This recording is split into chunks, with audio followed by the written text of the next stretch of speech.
আসসালামু আলাইকুম everyone, this is Mehedi Hasan. Welcome to our another video. আজকে আমি আপনাদেরকে দেখাবো আপনি আপনার ফেসবুক পেজের কি করে পলিসি ইস্যু রিমুভ করবেন। পলিসি ইস্যু রিমুভ করার জন্য আপনাকে কিছু গুরুত্বপূর্ণ জিনিস ফলো করতে হবে। আজকে আমি আপনাদেরকে এই ভিডিওর মাধ্যমে পলিসি ইস্যু কি করে রিমুভ করবেন একদম অথেন্টিকভাবে সেটি আপনাদেরকে দেখাবো। প্রথমেই দেখে নিচ্ছি আমার ফেসবুক পেজের ইস্যু নিয়ে।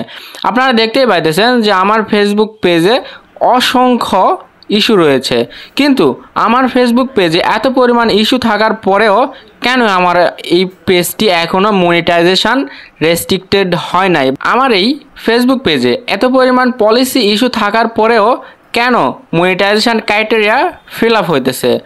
কারণ আমি অনেক পরিমাণ পলিসি ইস্যু খাইছি। আপনারা দেখতেই পাইতেছেন আমার পেজে কিন্তু এখনও অনেকগুলো পলিসি ইস্যু রয়েছে। শুধু পলিসি ইস্যু না, অনেক ধরনের ইস্যু আমরা পেয়েছি। মনিটাইজেশন রেস্ট্রিক্টেড হয়ে গেছিলো, আমার অ্যাকাউন্ট ব্র্যান্ড হয়ে গেছিলো। তো তারপরেও আমার এত কিছুর পরেও আমি আমার অ্যাকাউন্টটাকে কি করে এখনও একদম সম্পূর্ণভাবে সচল রাখছি সেটি আপনাদেরকে আজকে দেখাবো। সো আপনিও যদি পলিসি ইস্যু রিমুভ করতে চান একদম অথেন্টিকভাবে, তাহলে এই ভিডিওটি শেষ পর্যন্ত দেখুন। আজকে আমি আপনাদেরকে ফেসবুক পলিসি রিমুভ করার জন্য 5টি নিয়ম বলে দিব। আপনি যদি এই 5টি নিয়ম ফলো করেন তাহলে আপনি যে কোনো ফেসবুক পলিসি রিমুভ করতে পারবেন খুবই সহজে। আপনি যদি একজন নতুন ইউজার হয়ে থাকেন বা আপনি যদি নতুন ফেসবুক পেজ ক্রিয়েট করে থাকেন তাহলে অবশ্যই আপনাকে 1 মাস অপেক্ষা করতে হবে। আপনি ফেসবুক পেজ ক্রিয়েট করার 1 মাস পরে আপনি সকল ক্রাইটেরিয়া ফিল আপ করার জন্য অনুমতি পাবেন। সো আপনি যদি ফেসবুক পেজ নতুন ক্রিয়েটকে থাকেন তাহলে আপনাকে 1 মাস ওয়েট করতে হবে। এই 1 মাস বাদে আপনি যদি কোনো পলিসি ইস্যুর সম্মুখীন হয়ে থাকেন তাহলে অবশ্যই এই ভিডিওটি আপনার জন্য উপকারে আসবে।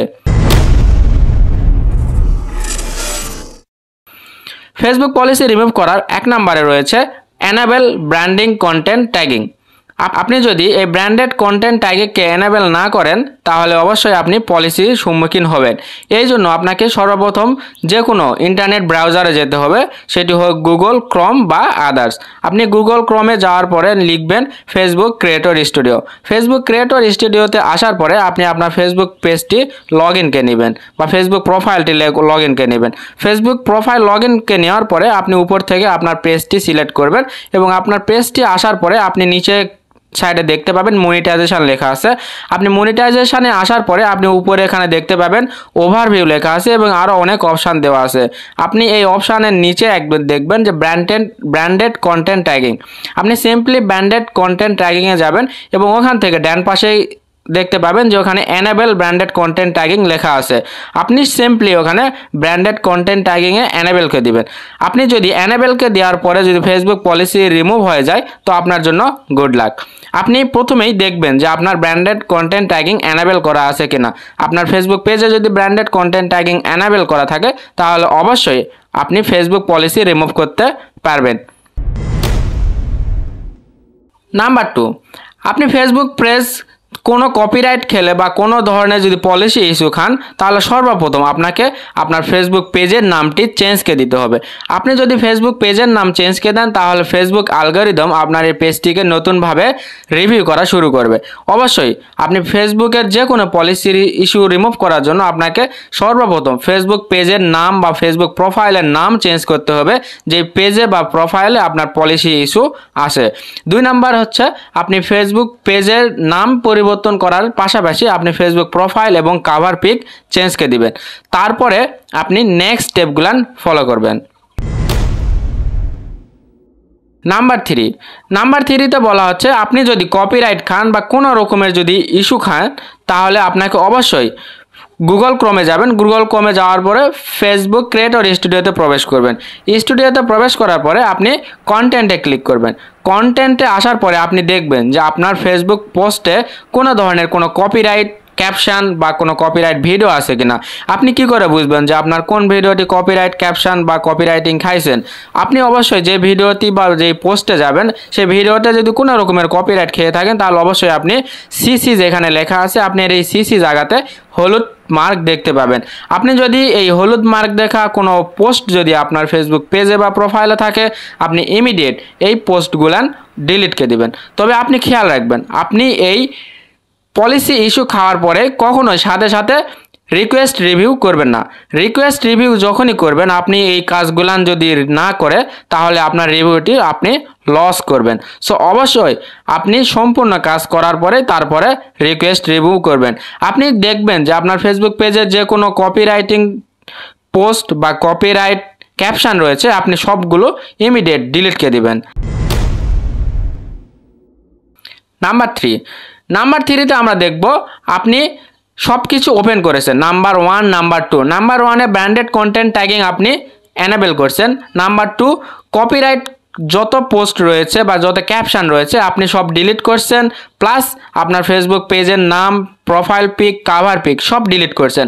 তারপরেও আপনার ফেসবুকের পলিসি ইস্যু রিমুভ হয়নি। এই জন্য আপনাকে কি করতে হবে, রিপোর্ট এ প্রবলেম। আপনাকে অবশ্যই একটি ফেসবুকের রিপোর্ট পাঠাইতে হবে। আপনি কি করে রিপোর্ট পাঠাইবেন? আপনাকে ফেসবুকে রিপোর্ট পাঠানোর জন্য অবশ্যই আপনি আপনার ফেসবুকে যেই ফেসবুক পেজে বা প্রোফাইলে আপনি পলিসি ইস্যু খাইছেন সেই প্রোফাইলে লগ ইন করবেন। সিম্পলি লগ ইন করার পরে আপনাকে ওখানে দেখতে হবে সাপোর্ট অ্যান্ড হেল্প লেখা আছে। হেল্প অ্যান্ড সাপোর্টে আপনি ক্লিক করবেন। ক্লিক করার পরে ওখানে রিপোর্টে প্রবলেম লেখা আছে। আপনি সেখানে রিপোর্টে প্রবলেমটি লিখবেন। আপনার ফেসবুক পেজে কোন ধরনের ইস্যু রয়েছে আপনি সেই রকমের একটি পলিসি ইস্যু বা যে কোনো ধরনের ইস্যুকে আপনি ওখানে টাইপ করে তাদেরকে জানাবেন। যেমন স্যাম্পল হিসাবে আমি আমার স্ক্রিনে শো করাইতেছি, এইরকমভাবে দেখে শুনে আপনারা একটি মেসেজ তাদেরকে দিবেন। আপনি মেসেজ দেওয়ার পরে তারা আপনার এই মেসেজটিকে তারা খুব সুন্দর করে রিভিউ করবে। এবং অবশ্যই আপনি মেসেজ দেওয়ার জন্য যে মেসেজটি লিখবেন এবং নিচে লেখা আছে একটি ফাইল সিলেক্ট করার জন্য। আপনি আসলে কোন ধরনের পলিসি ইস্যুর সম্মুখীন হয়েছেন আপনাকে সেই পলিসি ইস্যুর একটি স্ক্রিনশট নিতে হবে।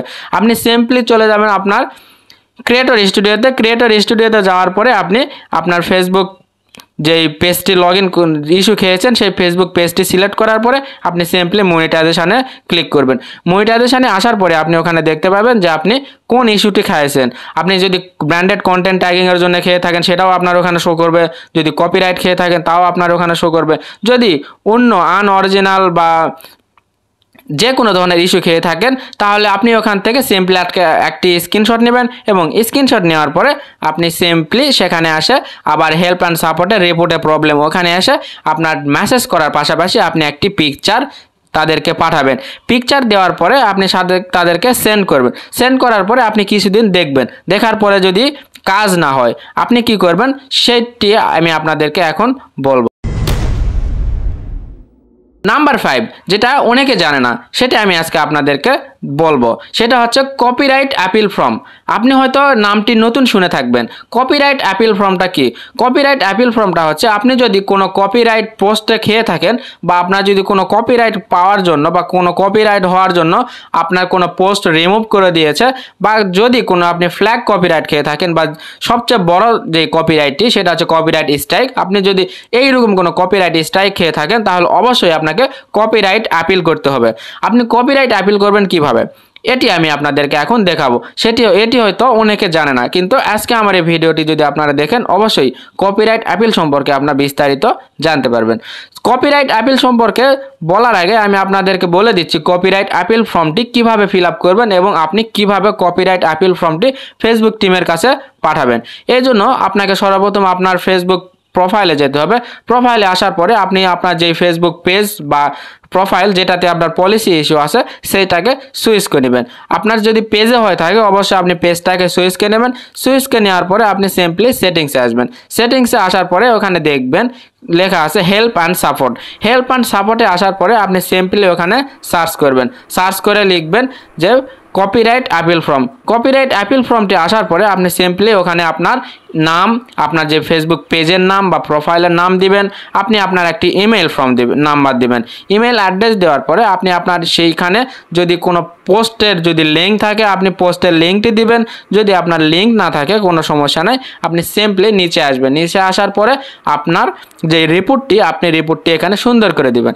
এখন আপনাদেরকে বলি আপনি এখানে যে রিপোর্টটা দিবেন রিপোর্টটি আপনি কই পাবেন? আপনি তো জানেন না আপনি কি রিপোর্ট লিখবেন, তাহলে আপনাকে রিপোর্টটা লিখতে হবে। আপনি এখন কিভাবে লিখবেন? এই রিপোর্ট লেখার জন্য আপনাকে সাহায্য করবে, আপনাকে এই রিপোর্টটি লিখতে চ্যাটজিপিটি সাহায্য করবে। আপনি চ্যাটজিপিটি থেকে খুব সুন্দর একটি রিপোর্ট লিখে নেবেন। রিপোর্ট লেখার পরে এখানে আপনি আপনার নাম, ইমেল অ্যাড্রেস সব দিয়ে সাবমিট করবেন, তাহলেই হয়ে যাবে। ধন্যবাদ।